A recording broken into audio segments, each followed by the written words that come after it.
Welcome. Today I'm going to show you how to make your own diagonal sticks.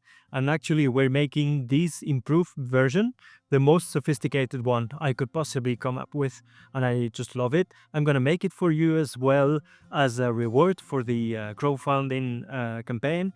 And if you have seen the previous video, you know already what's this and how it works. So you should go and check it now if you haven't seen that video, because we explain everything with this simpler version.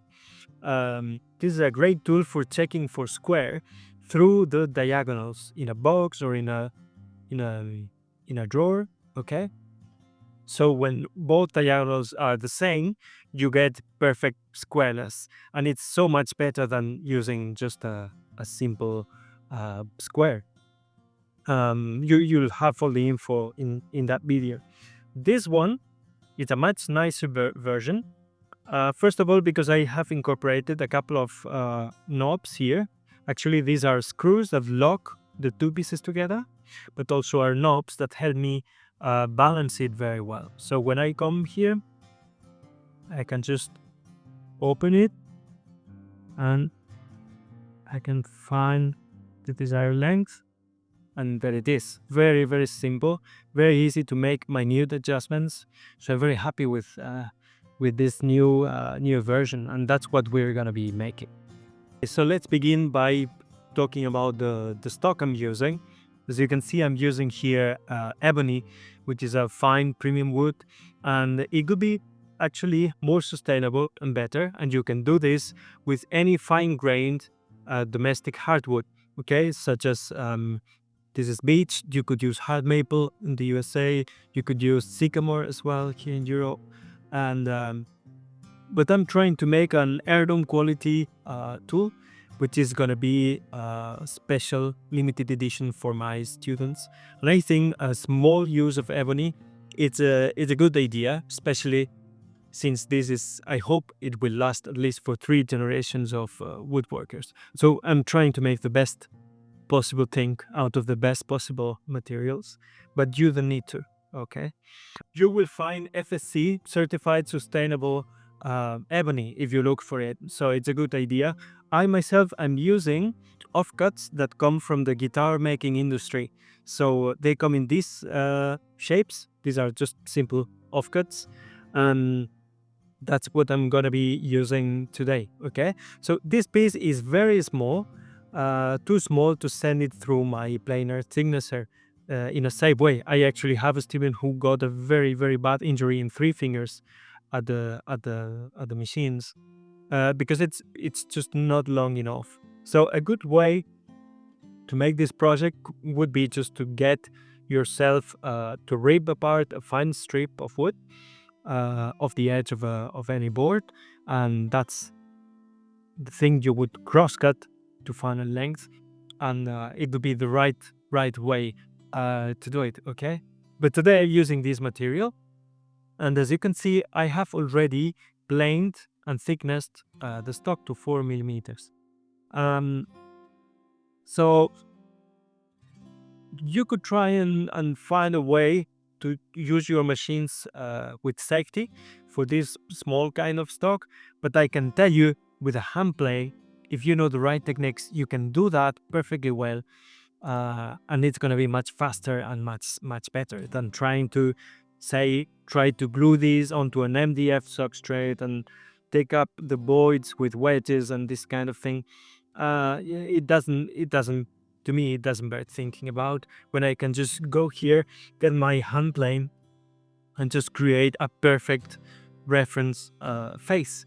And this kind of classic techniques of creating reference faces and edges, this I'm going to be telling you everything about in my online woodworking school that we are beginning this year.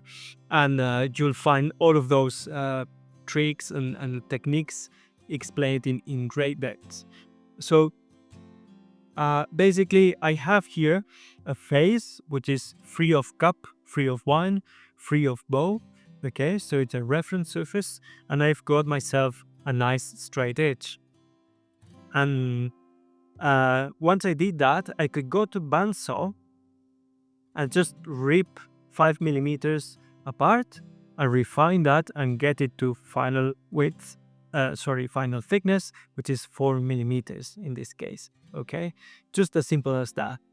And from this, we're gonna rip a couple of lengths for the two pieces we need in this project. So let's go over to bandsaw and we'll do that. Okay, so I'm here as a bandsaw and I want to use this part of the stock. As you can see here, the ebony is more consistent in color and there is no reversing grain. Here I have some reversing grain. So the first thing I'm gonna do is just to rip apart these torn fibers here, and then I will create a reference edge in that side. I wanted to mention most of you probably prefer to do this at the table saw. Just will still have to remove the table saw marks. I prefer to use my bandsaw for this kind of small cuts, and I feel safer and I like it better. And I have the bandsaw here, and I have the shooting board right next to me, 1 meter apart. So it's gonna be a very easy, convenient way of working.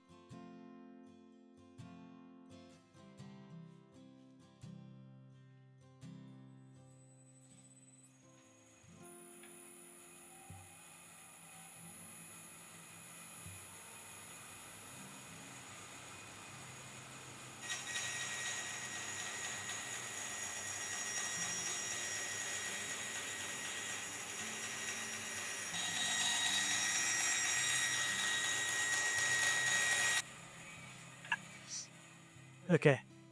So as you can see, I've been doing this freehand, but it's always better to use a push tech if you can, much safer. And now I got this very nice edge with the bandsaw marks. I'm gonna just remove them on my shooting board.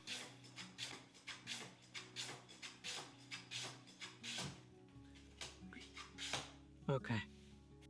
So as you can see, this takes no time at all, maybe 5 seconds, 10 seconds, and I've got a very nice straight edge, completely finished, ready for whatever I need to do. So that's a good idea. And now I'm just coming back to the bandsaw, and I'm gonna rip apart this 22 millimeter length with a little bit of space to remove the bandsaw marks later.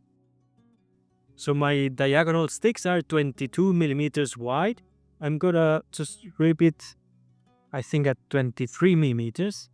I'm just gonna get the right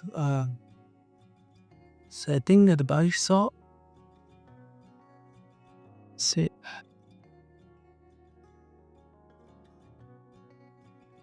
That's 23 or thereabouts. So that's good. It's not really important, the actual width of the tool. And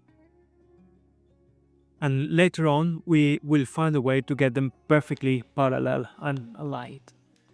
Okay.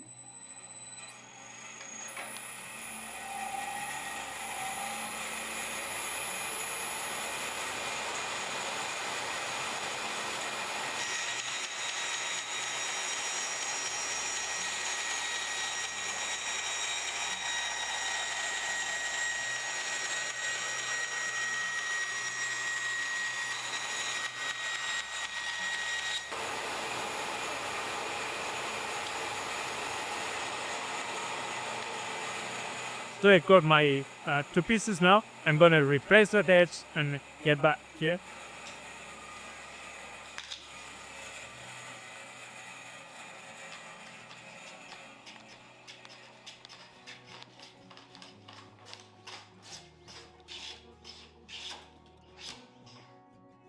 That's a wonderful tool. It's the shooting plane by Veritas. I just love it. I've been with this one for many years. Now I have a few for my students. And now I've got a perfectly straight edge again. And I'm gonna come back and rip off the other stripe.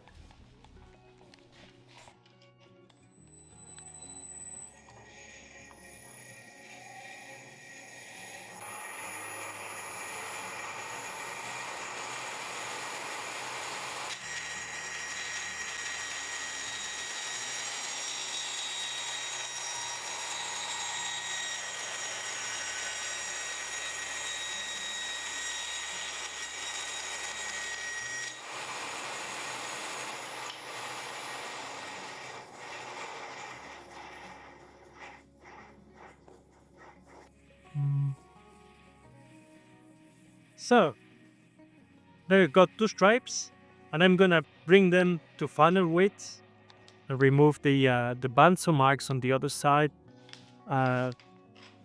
very quickly.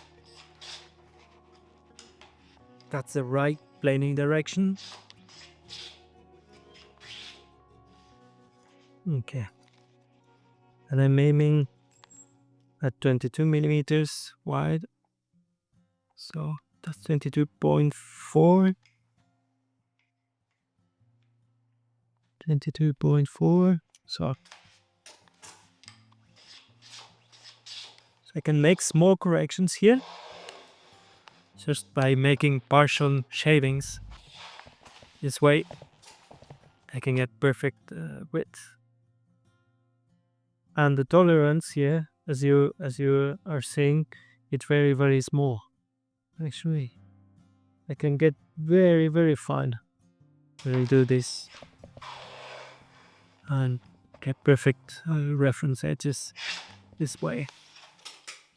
Okay, I think we're there. I actually don't need the 2 pieces to be exactly the same because we'll correct any possible discrepancy later on. But I'm gonna bring them to final length now, and it's nearly there. Okay, I think I have this to final length. Length itself is not really important neither, because you can make this tool as long or short as you like. Now I'm at 19.4 millimeters. 194 millimeter. And now I'm just gonna bring the other one for aesthetics to the same length. So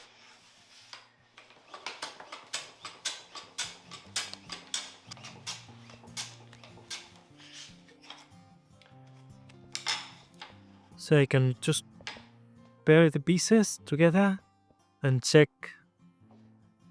if they are exactly the same length or no. I can feel my fingernail catching here, so couple more shavings, not much. Okay, I put them together again, still a little bit more.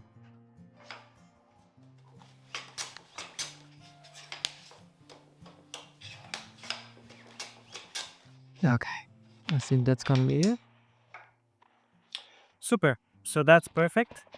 And for now, I have a reference edge on either side, which is completely straight, meaning, exactly straight, it just doesn't exist.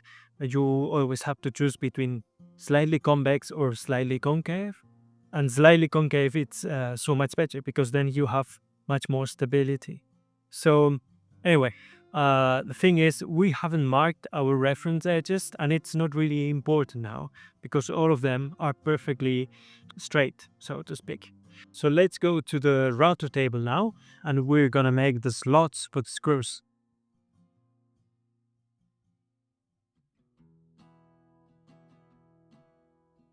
Okay, that is the finished tool. Let me take it apart and do the knobs, the screws. And as you can see, the pieces are identical. The only thing that's different is the ends here. So the routing of this slot is going to be exactly the same right now. And that's what we're doing. So I have everything set up already with 2 stops. And yeah, it's nothing really special about it. Just make sure you work in the right direction to avoid any possible climb cut, and that's all there is. Okay.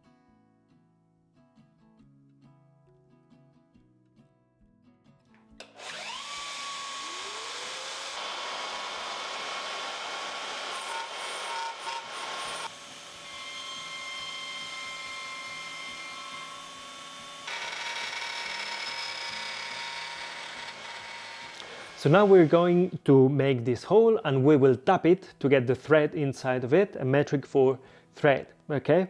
And to locate it, the easiest way is just to put a little bit of masking tape here so that I can mark with a pencil exactly the location of this piece here. Okay, so I'm getting this, and with a pencil I'm just gonna go over it this way. Okay, and now I know I want my center somewhere in this situation.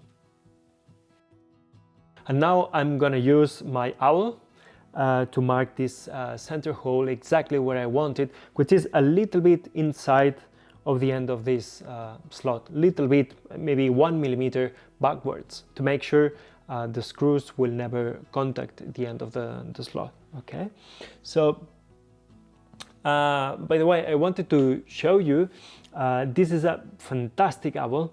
It's based off this old model that I've been using for many years. Is the best owl I've ever come across, and I decided to replicate it and make it into a tool of my limited edition as rewards for the crowdfunding campaign.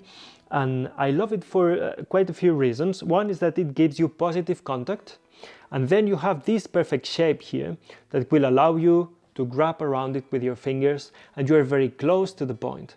And that is so interesting because it gives you a lot of control. Some owls, like this one, this is really nice, made by Brit City Toolworks in the 90s actually, and it's an amazing owl, but you find yourself to be just too far away from the point when you're working. This one gives you the chance to be very close and have lots of control. So that's a good idea.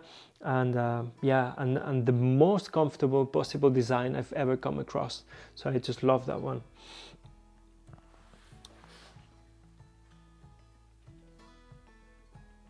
So I think it's perfectly possible to tap dense woods like ebony, especially for lightweight applications.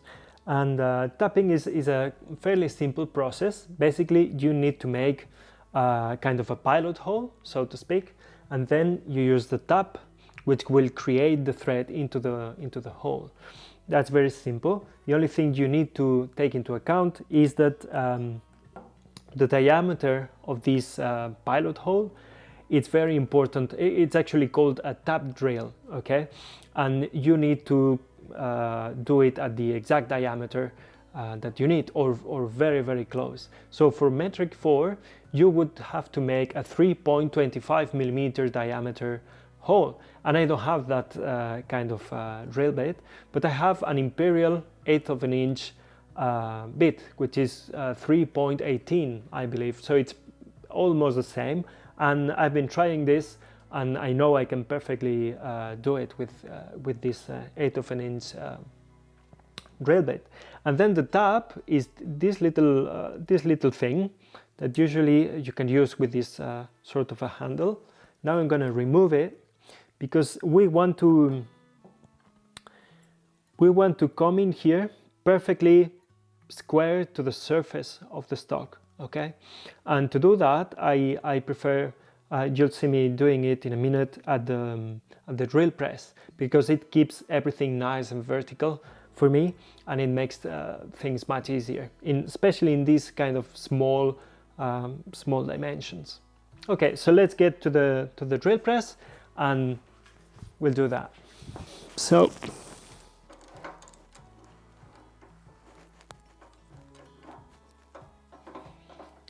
that's the 1/8 of an inch drill bit.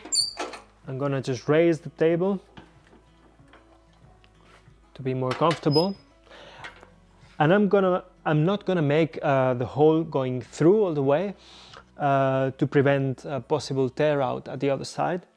In theory, it wouldn't happen if the piece is properly supported, but I find it works better for me if I just bury the very tip of the bit into the MDF board.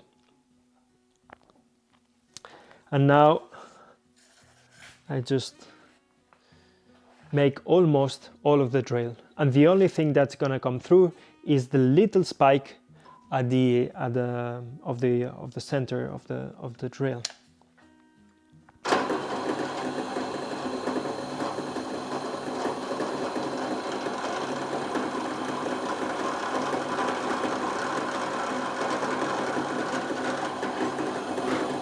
Okay.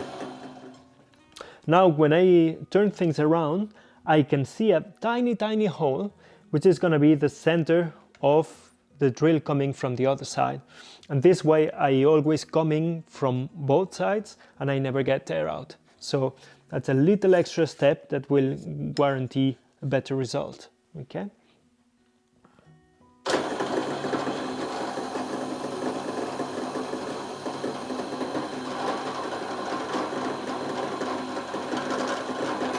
Okay. So now I can remove the tape. I've got a very clean hole on both sides. And now I'm gonna tap it, okay? And I'm gonna use this, this tab here that I showed you earlier. I just come in this way. Okay. And I've got this sacrificial MDF piece with a little bit of a recess here. And that's good because I can just go all the way through my stock without touching the cast iron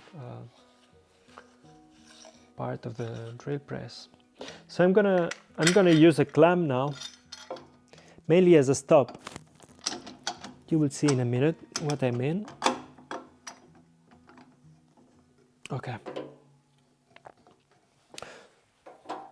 So as I'm turning the tab, this piece will tend to rock here, to spin, and I want to be able to stop it easily here. That's why. And of course, we're not gonna do this with the machine on. I'm just gonna do it by hand carefully. And I want to do it in a very controlled way and careful way. So I just find the center here. Now I can start applying some pressure and twisting the chuck, and that's how I create my very square tab. So that goes this way, very simple. I start very gently, and that's it. Nothing more needed than this.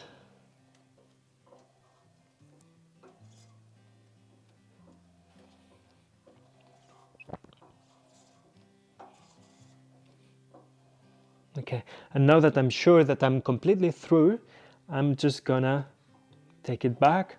I actually prefer to take it apart now, because this is a very small thread.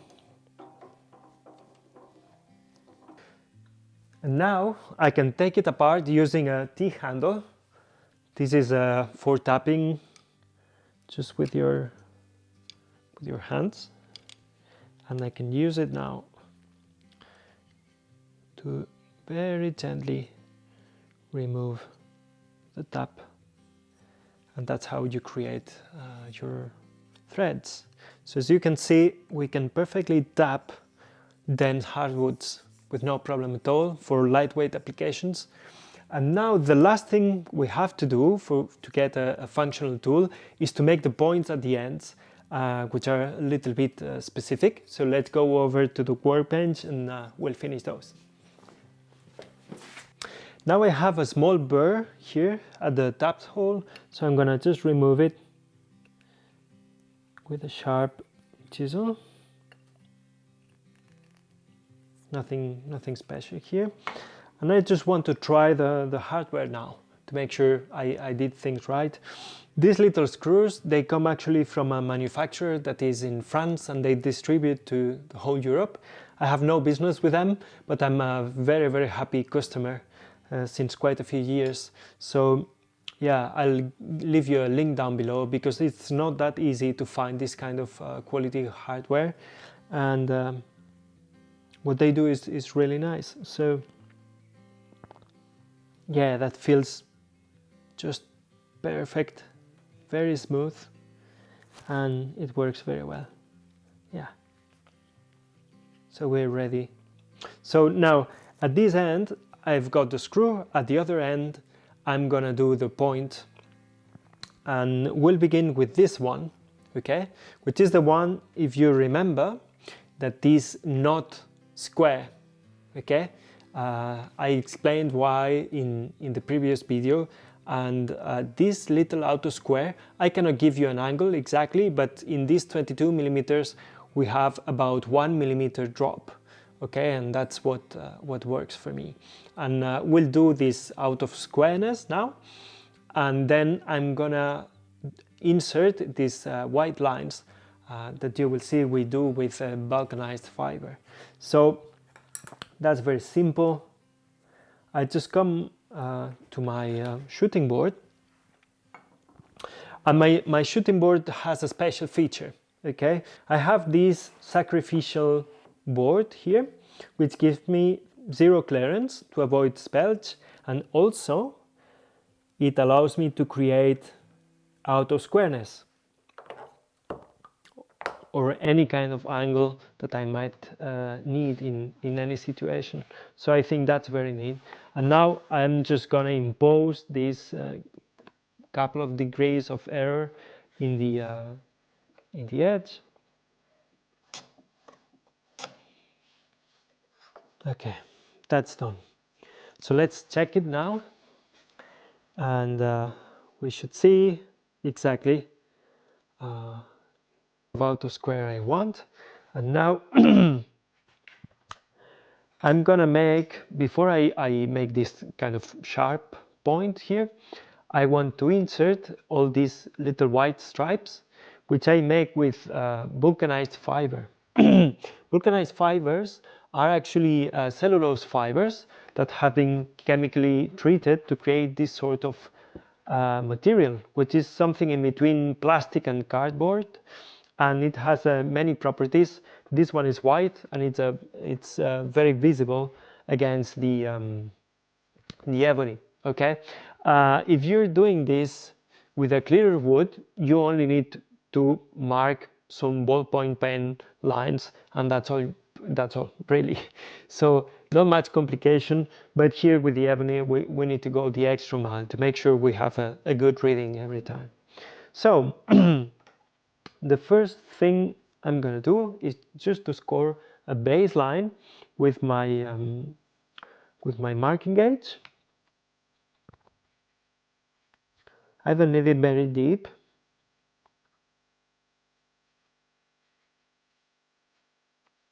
Okay, and now we're going to make some cuts here to make room for the inserts, and for that I'm gonna install my Moxon vise, which is an invaluable tool for this sort of work. Okay, so I'm gonna leave that here.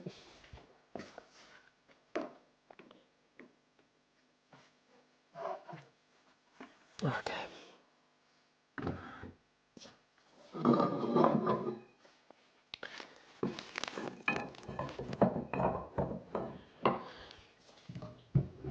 And there it is.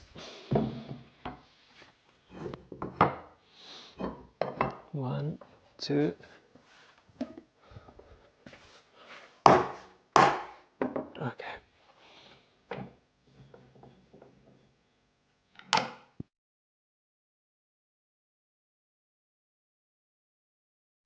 I'm going to make several lines now with my marking gauge at 3 millimeter. So 3 millimeter, 6 millimeter, 9 millimeter, 12 millimeter, and that's gonna be my reading system, so to speak, my ruler here. Yeah, to me 3 millimeters spacing, it's a good measurement, and that's what I'm gonna go for. So you have 3. You don't need a very even spacing. Of course, it's very nice if you can just get it as good as you can. So that's 3. I'm gonna go for 6.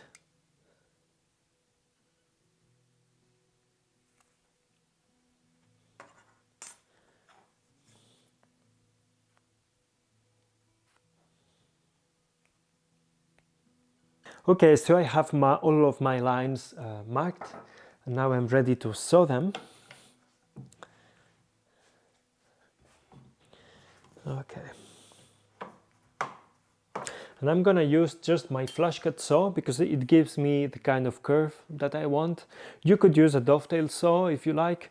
Ebony tends to break a little bit, to splinter. So yeah, I think I'm safer with this one rather than a dovetail saw. Now I'm gonna use a light, which I have here, an angle poise light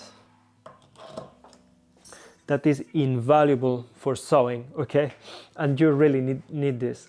But the thing is, when I turn it on, we're gonna have problems with the recording. So I'm gonna make a couple of them with the light off, and then I'm gonna turn it on, and I will keep trying to see something for once, okay? So let's begin with this cut here.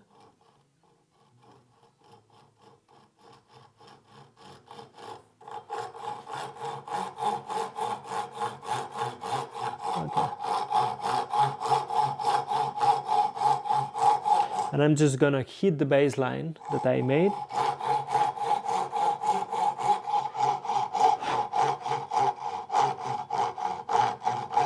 Okay.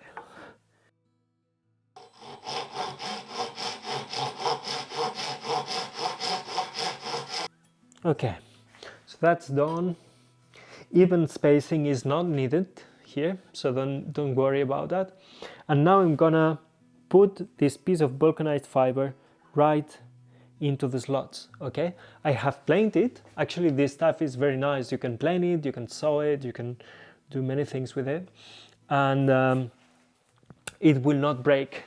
So that's very good, because if you try to do this with regular veneers, maybe holly veneer, if you can find it, it has a tendency to break. So this one is much more resistant, and I've just planed it to get a good friction fit, okay? I'll drop a little bit of super glue in there, and I'm gonna just go ahead with that. And here we go. Nothing special about this. All right. Little drop, and then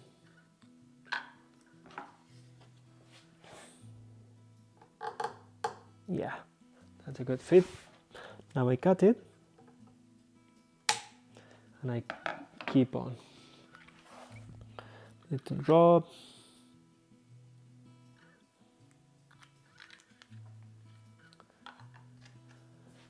Get this in place.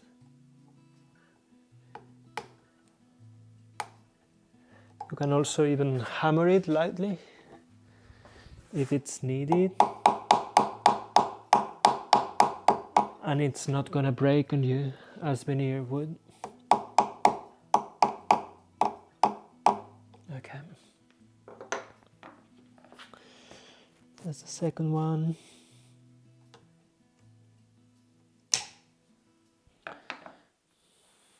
That's the last one.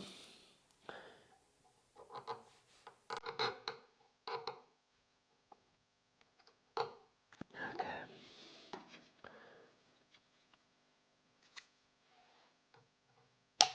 There it is.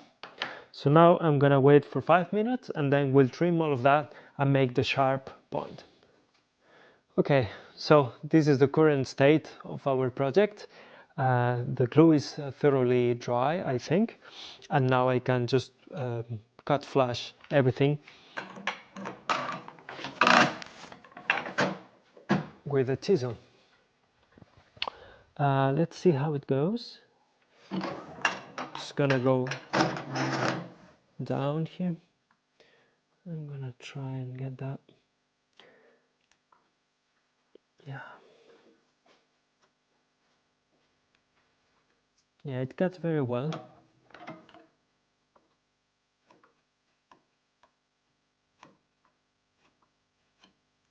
Okay, that's one side. I'm gonna do the other side now. All right.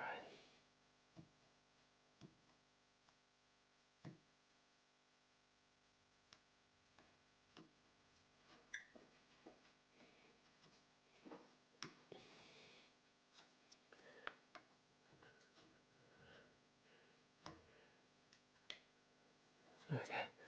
And now the top.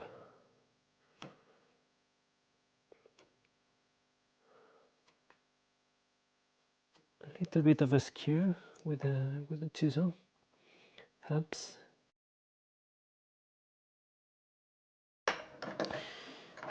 Okay, now we have it nice and flush, and I'm gonna use this little thing here to make the sharp point.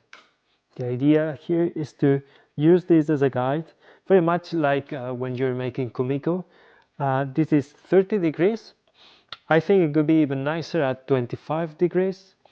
And the idea here is to use this as a reference for our chisel. So let's do it.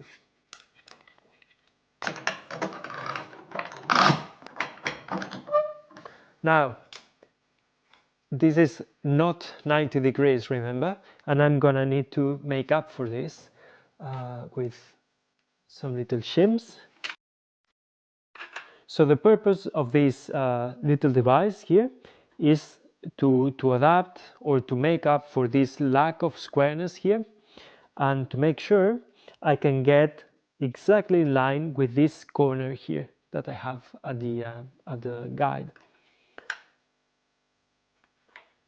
So before I actually start cutting the wood, I need to make a small chamfer at the end because I'm gonna have some tear out. So I make this little chamfer, and now I'm gonna go very gently, removing very thin shavings one at a time. I find flat, and there we go. Yeah.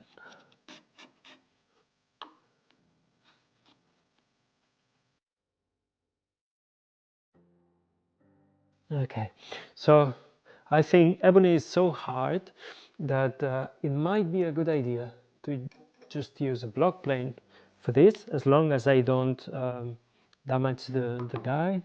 And I think it's gonna be much easier for me to work this way. Yeah. Okay. A little by little, I'm getting my point here. Now I have more registration surface at the sole of the plane, so, and the extra mass helps a lot. Yeah, that is much easier.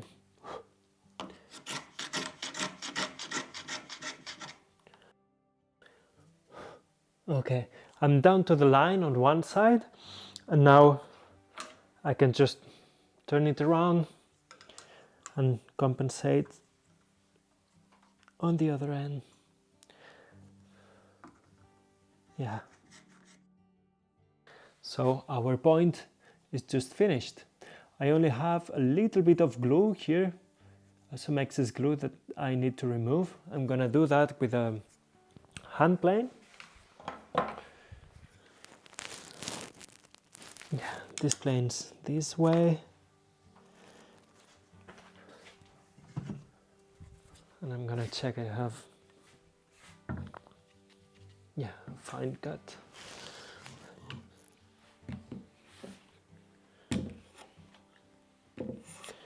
Yeah, there it is. Yeah, no more than that.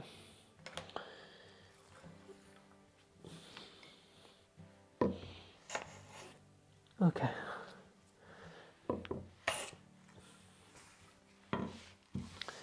Good, so that's the result.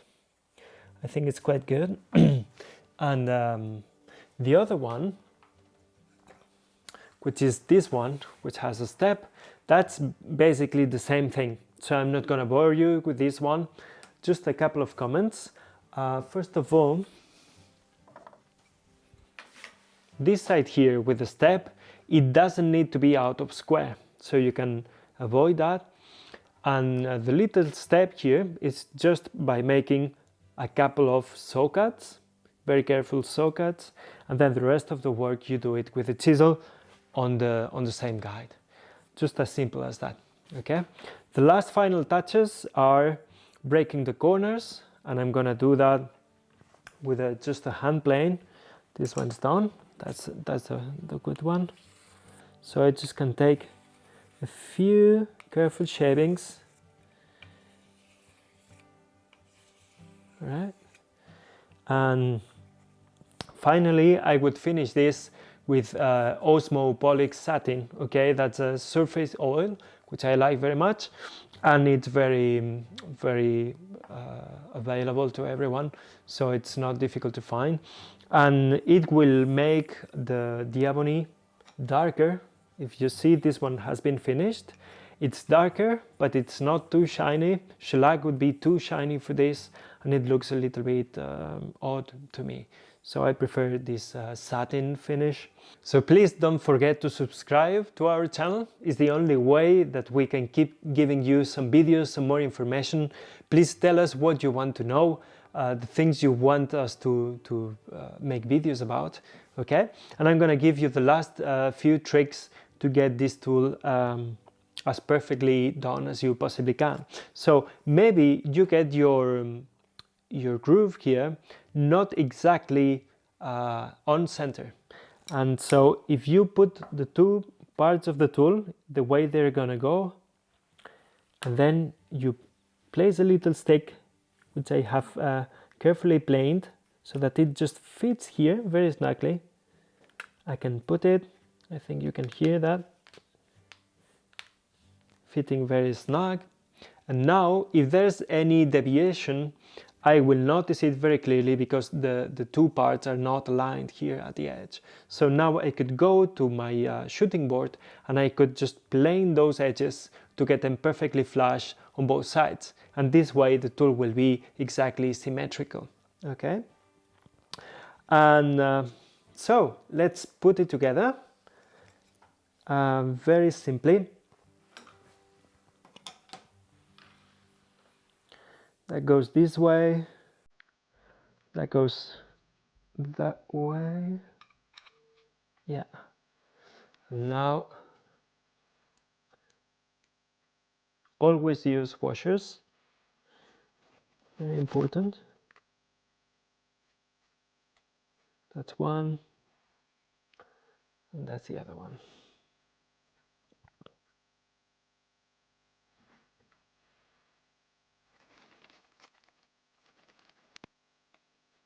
Okay.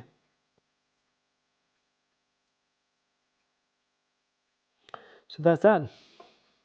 I hope you enjoyed watching this video, and I hope it will inspire you to make your own, because this is a very useful tool, incredibly useful. Okay. Another thing about the threaded insert, the threaded holes here, you could replace them by threaded inserts. The thing is, it's gonna be a little bit difficult to find 4mm long threaded inserts that will fit just the thickness, the 4mm thickness of this stock. So that might be a little bit of a challenge, but you could do that perfectly well too. All right, thank you for watching.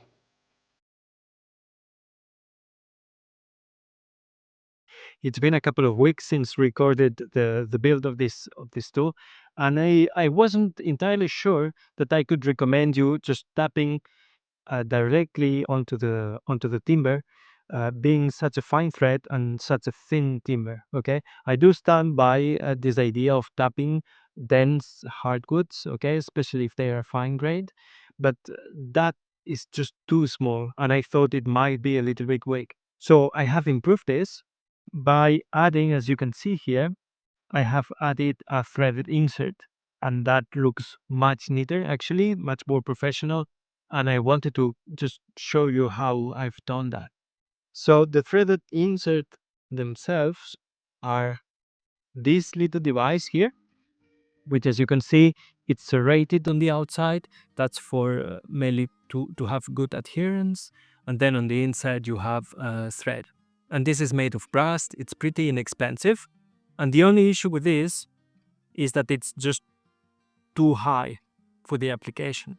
So I have an example there. I've installed it in a piece of stock, and now we're going to trim it flush, and you would see it's not that big of a deal. Okay, so let's get there, and we can do that. I have this threaded insert epoxied in place already, and it only needs some flashing. And this, as I was mentioning, this is brass, meaning it's very soft. If you've never used brass or worked with brass, you would say it's surprisingly easy, and it never rusts. So that's why we very often we use it. So I'm going to be using a very coarse file, then a single cut slim file. That's a one that I like for many things. And you see, we're going from coarse to fine to more fine, and finer and finer. So this is 220 grit sandpaper, and this is 400 grit sandpaper. And this is going to give us a very good finish both in the wood and also on the brass. Okay? So this main idea of removing with a coarse tool, removing lots of material and then refining it. First of all, I'm going to protect this surface with some masking tape. This way I make sure I'm not going to make any marks with this very coarse file.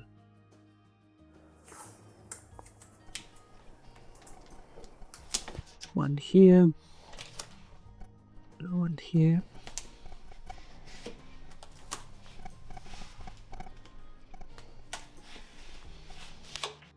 This way, as soon as I scratch the masking tape, I know I'm in the danger zone. Okay. Also, to help stabilize this rather large file, it almost looks like a rasp, but it's a file indeed. I've got this little bit of stock here. This is a 4mm piece that's gonna help me stay flat, because one of the risks is just doing like so. And I can just grab it on this sacrificial board, and it will help me do a much better job with more precision. So let's get there.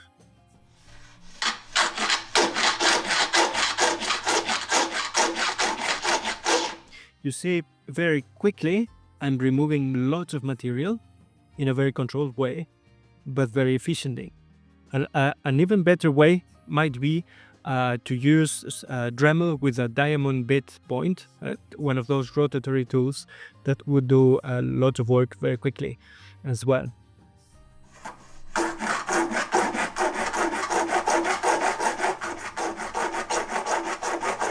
Okay, so I'm halfway, and it's been like 30 seconds of recording, something like that. So we're moving very fast, and I have to start being a little bit more careful.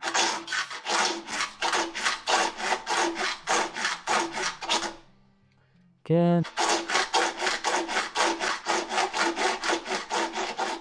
Up, I just touched the masking tape, so I'm nearly there. And I'm gonna change this file and remove the masking tape now.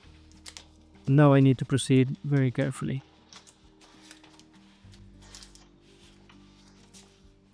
Okay, let me change the orientation of this. Now I want to start working with the grain and not cross grain. Okay. So this is a much finer file. It's a slim cut number 2 from Friedrich Dick, which is a very, very nice file. You can use it also for card scrapers and many other things. I'm missing the handle here, but I can just use it. And yeah, that's a great file, I think. Okay, it's nearly new also, and it's gonna make a much clearer cut.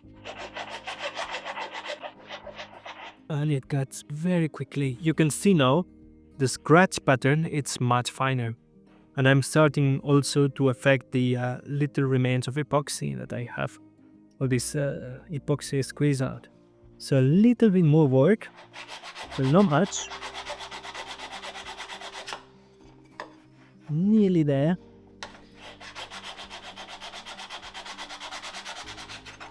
Yeah. So now I'm moving to silicon carbide 220 sandpaper, and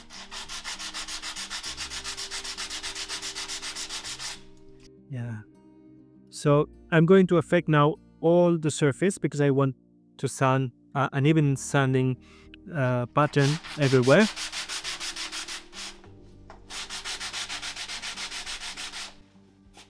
Little sanding blocks like this, you can make them yourself, and they're a great tool. And finally, now I'm moving on to 400 grit sandpaper.